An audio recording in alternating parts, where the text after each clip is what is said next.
मुंबईतील रखरखत्या उन्हात गारेगार आणि मजेदार सफरीचा अनुभव घ्यायचा असेल तर वॉटर किंगडमला नक्की भेट द्या।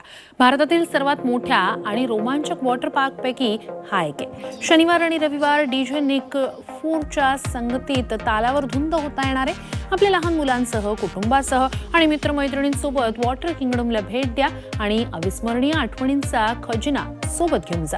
वॉटर किंगडम मधल्या उंच आणि नागमोड्या एड्रेनलाइन पंपिंग आणि वॉटर स्लाइड्सच्या थरारासह तलावांमध्ये स्प्लॅशही करू शकताय। दरम्यान 5 मे रोजी अंतिम पूल सेट पार्टी होणार आहे आणि लाटांवर स्वार होत थंडगार पाण्यानं ताजतवानं होता येणार आहे। बोरिवलीच्या उत्तरेतील 22 एकरापेक्षा जास्त क्षेत्रावर हे वॉटर किंगडम पसरलेलं आहे आणि प्रत्येक वयोगटासाठी वॉटर किंगडम मध्ये थरारक वॉटर स्लाइड्स पासून वॉटर पूल पर्यंत सर्व काही आहे।